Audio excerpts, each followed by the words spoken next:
I'm Shamir Bacon. And we both know that this coronavirus got things operating a little differently today. Yes, this is coronavirus edition of TNT in politics, okay? Yeah, so we definitely want to keep you encouraged out there, but also highlight just the interesting things going on with this virus and how it's being heavily politicized. Right. So we want to kind of talk about a lot of different things. How closely associated or related to the Spanish flu or the influenza epidemic of the 1900s. Exactly. We want to talk about this whole social distancing thing and what that really means, and if it's even working. We want to talk about, you know,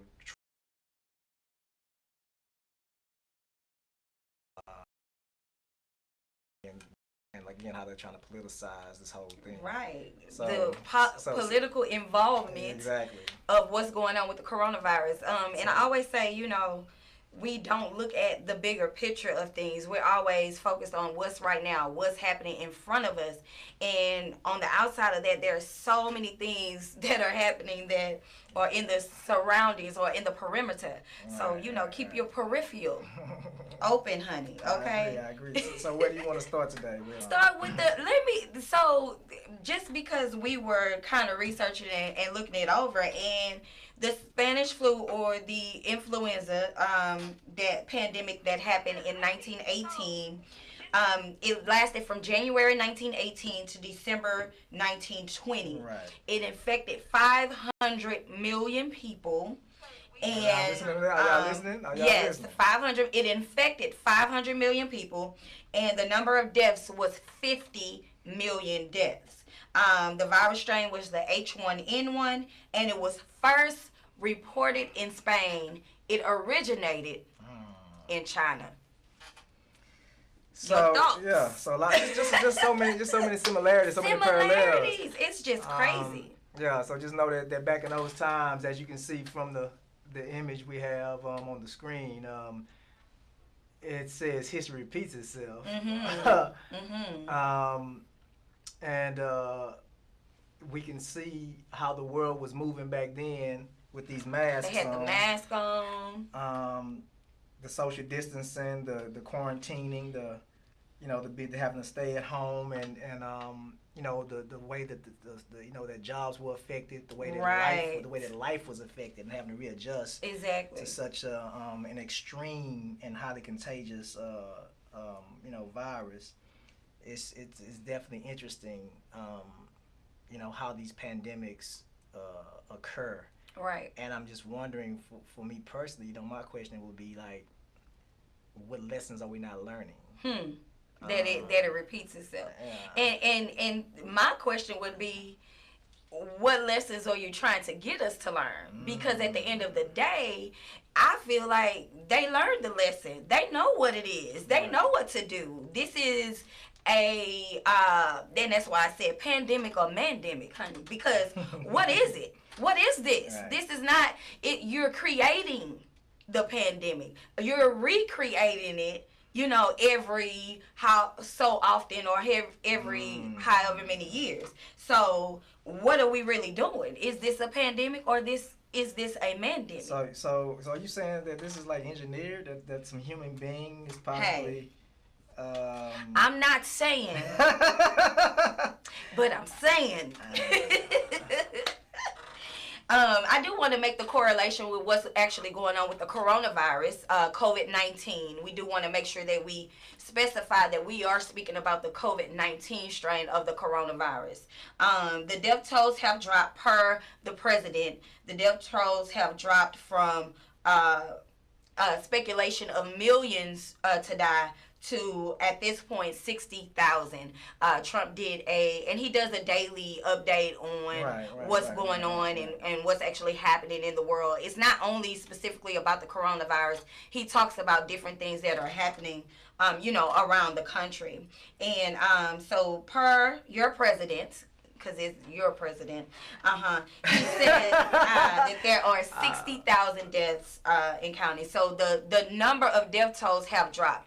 What's surprising to me, though, is that they are saying that they know the number of deaths, but we don't know the number that have been cured or recovering, that are success stories. So they're reporting the deaths, but not reporting the recovery numbers. So that's a little odd to me. Right. What I think is interesting, like I said again, is just I just feel like as of right now they still don't even know what they're dealing with. Right. And it's hard for things to go back to normal when you don't know what you're dealing with. That's true. When there's a lot of gray area and this will inform people as we figure it out. Because you gotta think about it. When this first started, it was downplayed. Right. Even though there's very valid information out there saying that the president knew about this way, and that they knew about this stuff like early January, right, if not earlier. Right.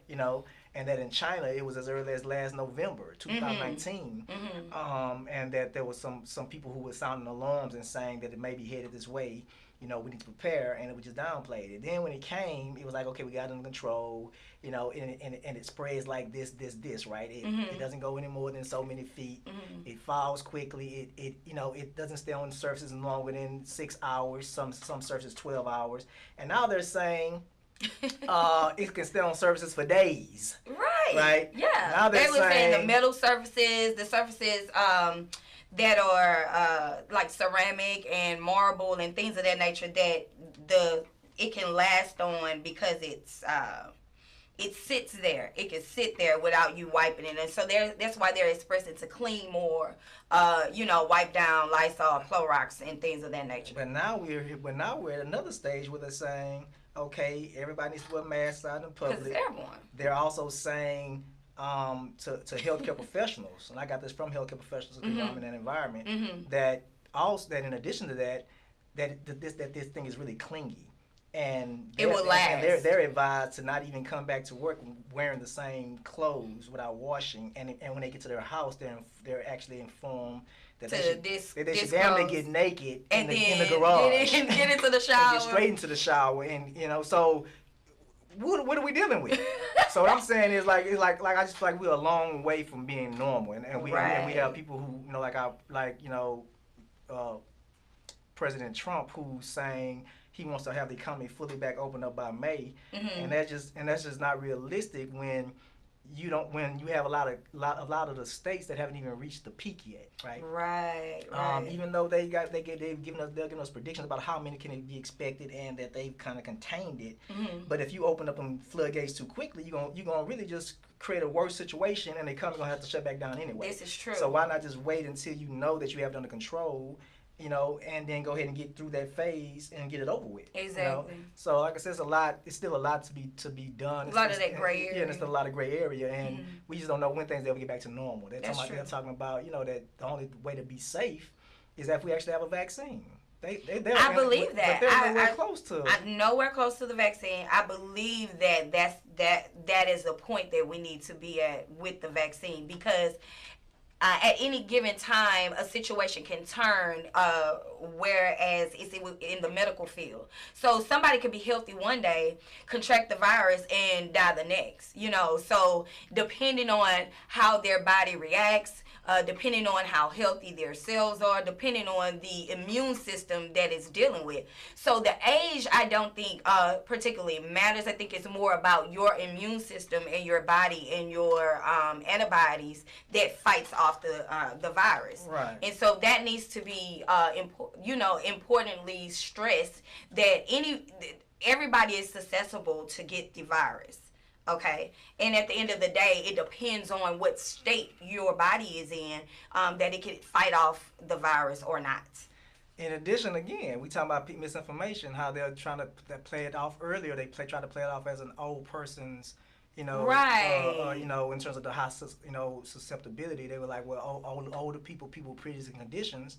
But then when you do the research and you look at the reports, especially coming from New York, and they're saying over half the people that we are admitting are under 40. They're young people. Yeah. And many of them are dying without no known preconditions. So like I said again, it really, this thing is a toss-up, and it's really something you just shouldn't play with. I believe it. Because I still don't think we know what we're dealing with. Right. And going into the social distancing thing, okay. So I have a problem with this whole social distancing. I'm just a person of common sense, right? And so for me, it's just ridiculous. Okay. Okay, but let's talk about that. Why is it ridiculous? Okay, it is ridiculous to me because so first off, you're gonna allow me to go into the store where everybody else has been into the store, touched whatever they have touched. You're going to still allow me to go back in. Whether I have on gloves or mask or anything, I'm still being exposed. Right. Okay? That's number one. Number two, you have these 6 feet of inches at the register. Okay, so what about when I'm walking on the aisle? And what about when I'm going and opening the refrigerator to get whatever out? What about all these other instances where me and that person was standing right next to each other? The social distancing thing is ridiculous, okay? I understand about the counter shields and the mask and the gloves for the workers. But at the end of the day, if you're allowing me in the store, we're already exposing ourselves to whatever is in that atmosphere. Right. So social distancing makes sense if it really makes sense. But in this case, I don't feel like the social distancing thing makes sense. If you don't want to be exposed, don't go out. If you go out, expect to be exposed. So I'm gonna say it was scary, and you make a really good point. So it's kind of hard if you walk into a grocery store and you just played all over the fruit. Right. And then I come behind you. The fruit is still out there, by the way. Even with in gloves, the atmosphere. Even with gloves on. But what I find interesting, like I said, is people need to just be mindful of how to properly do things because we cross-contaminate stuff. Exactly. Right? We come in with gloves on and masks on. And then you touching your face. And then you touching your face, you're on your phone, you know, and then you take the gloves off, but you're not ready, again, got the corona on the phone. It's probably on the grocery bags. You know what I'm saying? You got it, on the mask. You know, and so it's like you're really defeating the purpose of wearing the mask and wearing the gloves. And so here's the thing, particularly they're saying that everybody needs to wear the mask so that it won't come in. But initially, when they started reporting the coronavirus, the mask doesn't even help. The particles are small enough to go through the mask to get in your breathing area. Right. So it really it can prevent to an extent, but it's not going. If you're going to get the coronavirus, you're going to get the coronavirus, and that's I have to express that to people. And at the end of the day, if it's like the flu or the influenza, what happens is that the virus just needs to run its course because they don't have a vaccine. Yeah. So you have to be smart in your brain, in your mind, and don't panic. Okay? Because even though it is serious, and we're not trying to downplay that things are happening and it is real, it is serious, but at the end of the day, you need to take every precaution for yourself and be safe with you, your family, and your loved ones. All right. I love it. So I want to kind of shift gears real quick, and I want to talk about just how this whole thing is being politicized. And so you know that there's a whole big deal with the Democrats trying to push for the mail-in ballot thing, so that voting can go ahead and take place, and people can, not have to jeopardize themselves or endanger themselves by having to go and stand in long lines. Right. And in these polling booths, they can't be properly, decontaminated.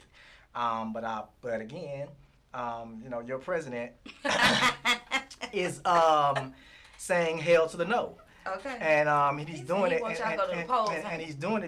he's doing it mainly. It's politics. He's doing it because history has shown that Democrats fare better in mail-in situations. Right. And so what he's trying to do is make a lot of unfounded claims about high rates of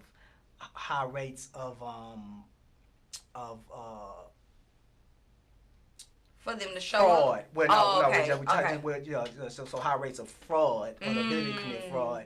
So he's basically like, it doesn't work, it's no good. But I have a very interesting clip that I want the public to see, and then I want y'all, and then we can have a conversation about it afterwards. Let's so we're see gonna go and check out CNN and how he blasted your president. Check it out.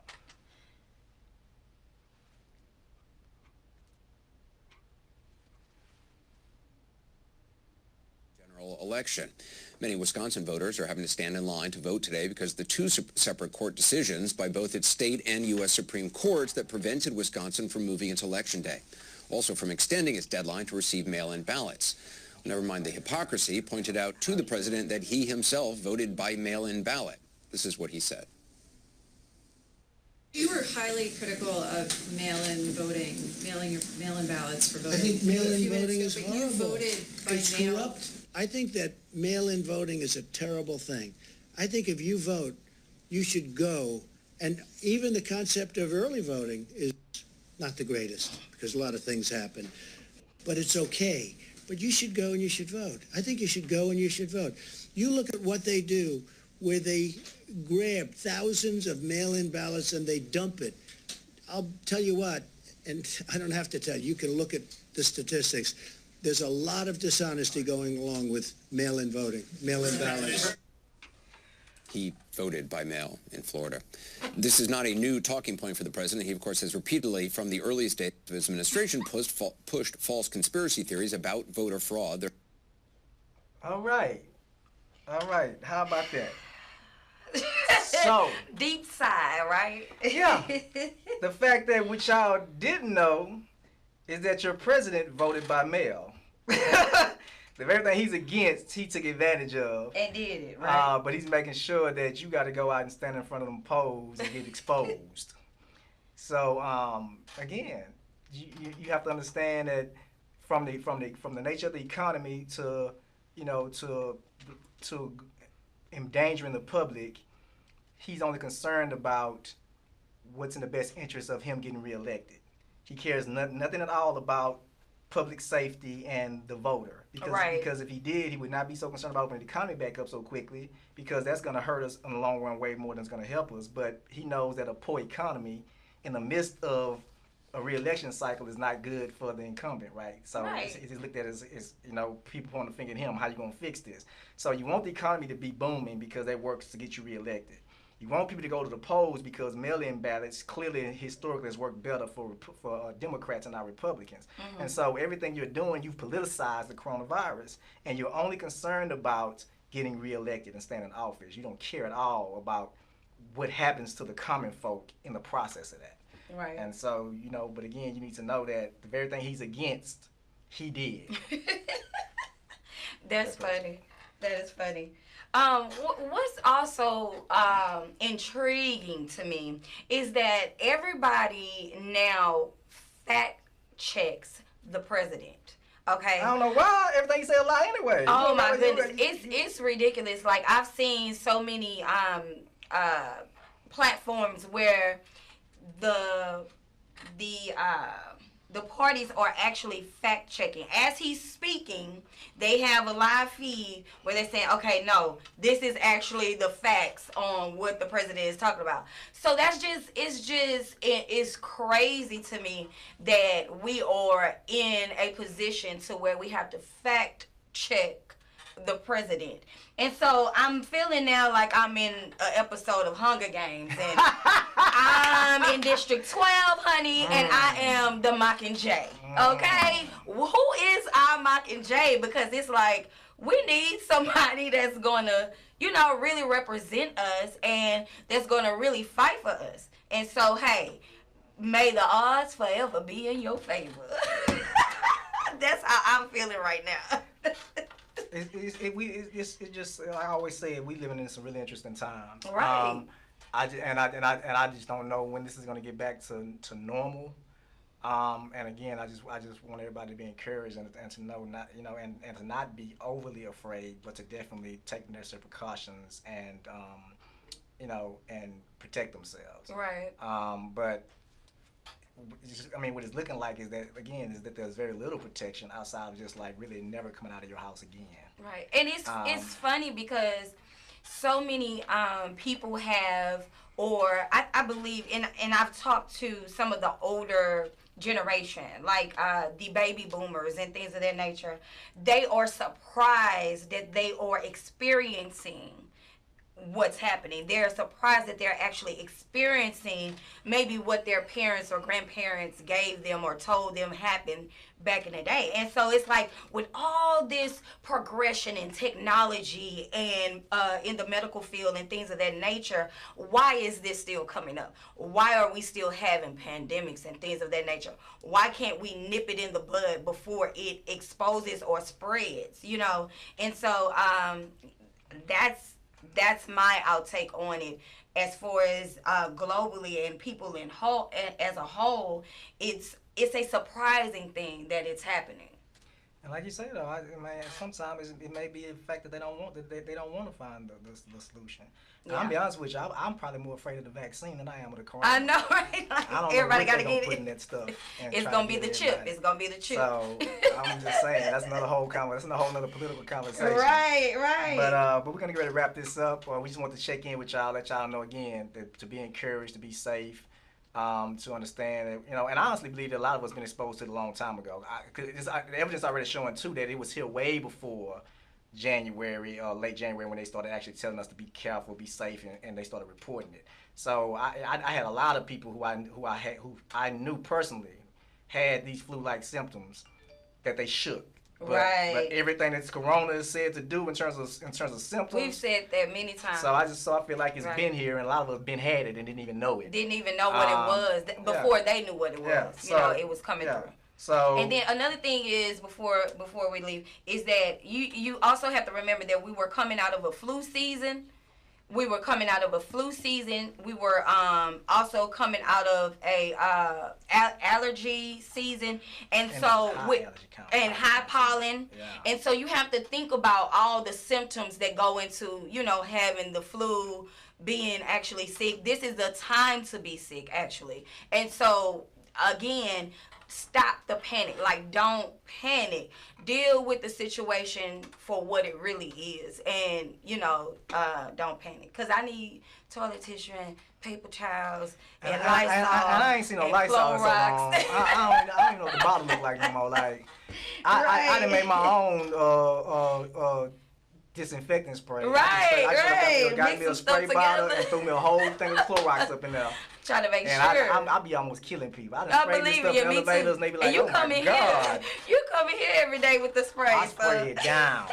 I got the best Lysol. Straight up Clorox and water. And when I say I spray, whatever on contact is dead. Yes. But again, y'all just be safe out there. We just want to check in, let y'all know that we still here. Let y'all know that they also politicizing this coronavirus, and you can't let your representatives mistreat you and use you and disregard your safety and your health for the sake of being reelected. So keep that in mind. And you know, as we still are in this election cycle, and we'll check back in with y'all next Friday. You know, to make same sure, bad time. Same bad time, same bad channel, right? Like and share. Please like and share, comment. Give us your feedback on what you think about what's going on. Coronavirus, pandemic or mandemic? I was about to do the dance. Coronavirus, nah. It's getting real. But nah, it's been real. That's the problem. It's been real. And we just getting real about it. So. See you guys later. TNT in Politics. I'm your host, Shamir. And I'm your host, Edward Davis. Until next time. It's Boss Up Houston Network. Tune in to Boss Up Houston. The Naked Truth. Vibrations from the soil. The Simon's Christian TV show. The Gidget Lewis Show. Breakfast with Sonia. TN Politics. It's the Naked Truth Network and Boss Up Houston Network. It's Boss Up Houston, where we look up